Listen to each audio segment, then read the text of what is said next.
The Radio Memories Network is brought to you in part by Liberated Syndication. Podcast publishing made easy. Libsyn.com. That's Libsyn.com. Superheroes are those fictional characters noted for their feats of courage and nobility, and who possess abilities beyond those of mere common man. They have inspired us since their debut in 1938 and have kept us in suspense with epic adventures. Join us as we go back to the early days of radio and our imaginations. Now to this week's action-adventure of superheroes. Produced in about 1950 by Palladium Radio Productions, The Planet Man is the Golly G. Willikers saga of Dantro, an intergalactic troubleshooter for an organization known as the League of Planets, the law enforcement body for peace and justice in the celestial world. Think of him as an outer space version of Marshal Matt Dillon. With their center of operations situated on Planaria Rex, the capital of the planets, the League sends their water carrier Dantro out into the celestial world to maintain law and order whenever danger threatens the universe. Dantro is assisted in his quest for law and order by the members of Earth's first rocket expedition, Dr. John Darrow, his daughter Pat, and engineer Slats, who are rescued by the Planet Man before their rocket comes perilously close to crashing into the moon. The explanation for this is that Darrow and crew took on a pair of stowaways before blast-off, namely his nephew Billy and niece Jane, which makes a listener wonder why the heck they weren't in school. These 5 individuals join forces with the Planet Man to defeat evildoers like Marston, the ruler of Mars who possesses an insatiable appetite for interplanetary domination. Now join us for another exciting episode of Planet Man. The Planet Man!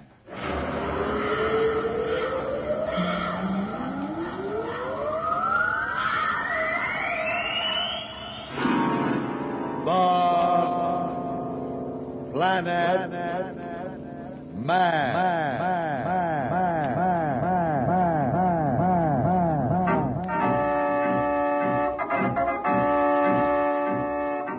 This is the fascinating story of Dantro, the Planet Man, troubleshooter for the League of Planets organization, the law enforcement body for peace and justice in the celestial world, whose headquarters and center of operations are situated on the capital of all the planets, Planaria Rex.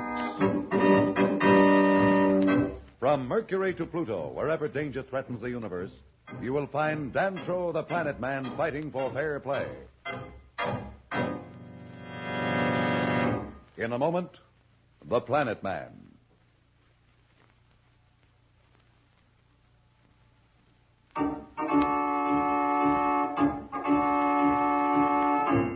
When we left the crew of Earth's first rocket expedition, they were heading for a crash on the moon. We find Dr. Darrow, his daughter Pat, Slats, the engineer, and our 2 young stowaways, Billy and Jane, discussing their dangerous predicament. The sound of the complicated control mechanism makes the cabin seem like a chatterbox of confusion. And from the outside can be heard the mad whining of the lunar currents. We find them now as they're getting closer and closer to the moon's surface. Slats is speaking. Our altimeter reading is dropping pretty fast, Professor. Isn't there any way we can break our fall on the moon? I've thought of everything, Pat, but there just doesn't seem to be any answer. The extra power we lost on takeoff was our only hope. Father, I know you don't like to do things second best, but in a situation like this, it might be necessary. What do you mean, Pat? Well, what about using our remaining power to go into an orbit around the moon, as we discussed in our original plan? Yes, but what good will that do? We still come to the same end, except that the agony will be prolonged. Let's do it, Professor. We got nothing to lose. Whatever it is, I'm game, Uncle John. Me too, Uncle John. You know what they say, Professor, where there's life, there's hope. It'll be a ticklish maneuver now since we've gotten into the pull of the moon and our power is limited. But if the rest of you are game, so am I. Stand by to maneuver. Pat, start the reactor. Yes, Father. Slats, check the radar rangefinder and make sure you pinpoint those readings on the moon. Yes, sir. I'll pilot. Now keep your fingers crossed. Heading 10 degrees starboard. Heading 10 degrees starboard. Cut the reactor, Pat. Cutting reactor. What's our reading? It's 63.3. We need a bit more, Professor. Hit it again, Pat. Reactor on. Are we picking it up fast enough, Slats? What's the reading? Not enough, Professor. We need a fraction more. Are you sure, Slats? I've got our heading way over, and our power can't last much longer with such a radical course heading. Slats, give me a reading. Slats, do you hear me? Give me a reading. It's 89.4. 6 more points, Professor. That's the end of our power. I hope we make it. Steady, steady. Just a bit more, old Ironsides. There. Well, we made it. We made it, Professor. Good, right that's on the fine. beam. I'm so glad. Very glad. Hey, what are we all so happy about? We're right in the middle of nowhere. You mean that we're not going to land on the moon after all? I'm afraid not, Billy. What's going to happen? Nothing, Jane. We're just going to circle the moon the way the moon circles the Earth. Just look at that view of the moon. What a break. So near and yet so far. Uncle John, something is happening to the air. It's getting stuffy in here. I know, Billy. It's the air circulator slowing down. Breathing will be just a bit difficult from now on since our oxygen supply is limited.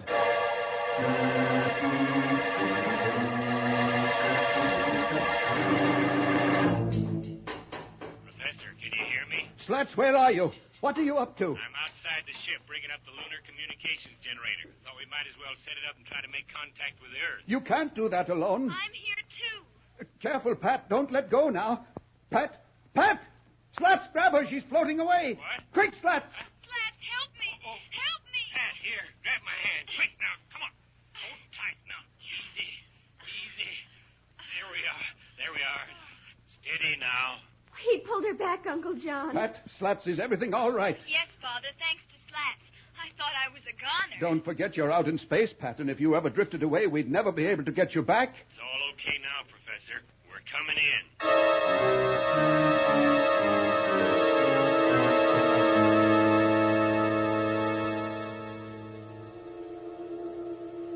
Pat, Yes, Billy?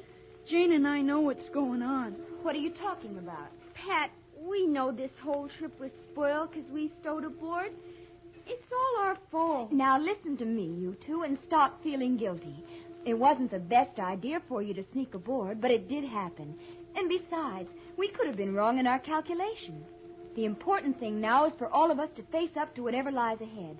And I know that you two won't let me down. Never, Pat. Not us, Pat. All right, now let's just forget the whole thing. I wonder where Slats and Father are.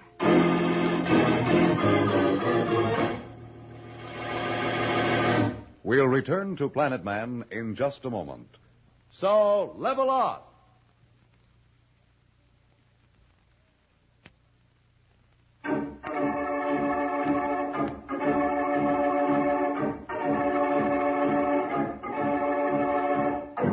Well, it looks like the first trip from Earth to the moon is coming to its tragic end. The good ship Constitution is in a hopeless orbit about the moon. The entire crew is slowly suffocating because the oxygen supply is coming to an end. Professor Darrow and Slats are in the posterior cargo chamber. Slats is apparently up to something. Why don't you go to the control cabin, Professor, and lie down for a while? It'll be easier for you to breathe. I think I'd better stay here. I hate to have Pat and the kids see me so worried and worn out. Slats, you've got something on your mind. What is it? I've been thinking, Professor. I really haven't got anybody. Nobody'd miss me, and you and Pat and the kids would have a little extra time. Now, what are you driving at? Well, a big guy like me uses a lot of oxygen. All I have to do is to step through that port, and it'll be all over in a second. You people will have a little longer. Don't be a fool, Slats. We're all in this together. Besides, if anybody goes through the port, it will be me. I'm the oldest. And besides, the whole thing is my responsibility. Now, look, Professor, I've made up my mind. There's no point in trying to stop me. No, Slats, don't jump. Don't stop me, Professor. I'll hit you. I didn't mean to hurt you, Professor, but this is the way it's got to be. So long, Professor. What's that? What's going on in there? What's that clanging? We're not clanging anything. I thought it was you. Slats! Father, look out of the port! Quick! Boy, look at that. It's Mammoth! Professor, get up. Something's happened. What? There's something next to our ship. Huh? Oh, my head. Ship. Here, help me. Let me see the... What? It's impossible. But it looks like another ship is next to ours. Let me help you, Professor. We must get to the control cabin with the others. Father, Slats, what is it? I don't know, but now we'd better stay close together. Slats, where are you going? Just to get this fishing wrench. I don't know what's coming through that hatch, but I'm not taking any chance. Well, be careful and don't get too close to the hatch. Let's all be very quiet.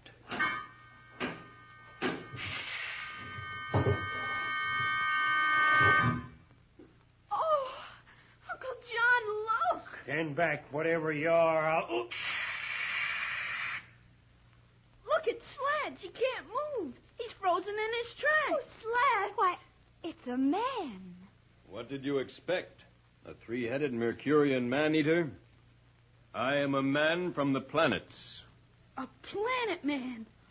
Boy, wait till the gang hears about this. Billy, please. My name is Dantro, the Planet Man, and I come in peace.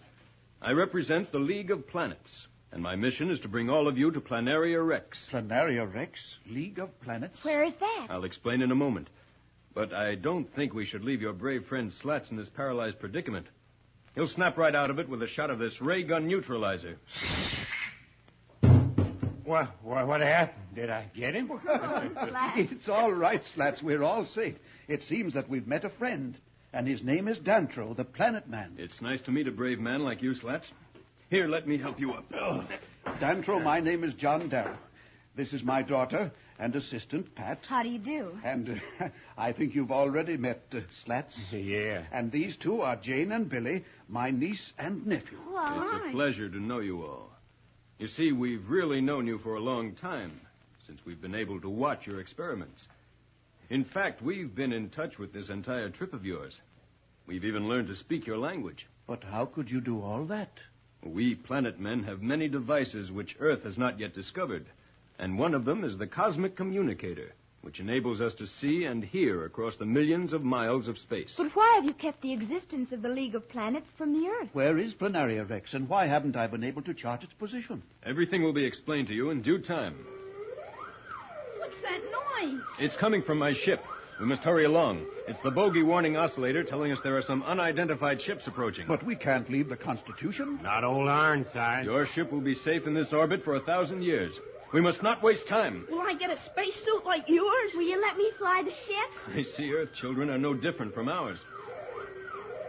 There's our last warning. Quick, through the hatch into my ship, the Planeteer.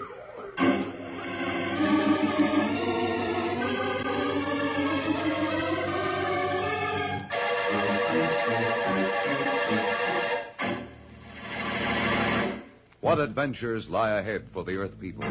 What will they find on Planaria Rex? Whose ships are those approaching the helpless Constitution?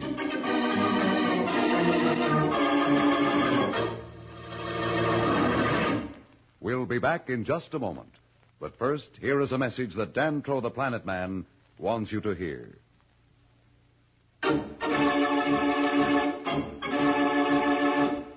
Tune in again for more transcribed thrills and adventures. Find out what happens to the Earth people as they speed toward a new world on Planaria Rex. Rocket millions of light years into space with Dantro, the Planet Man. The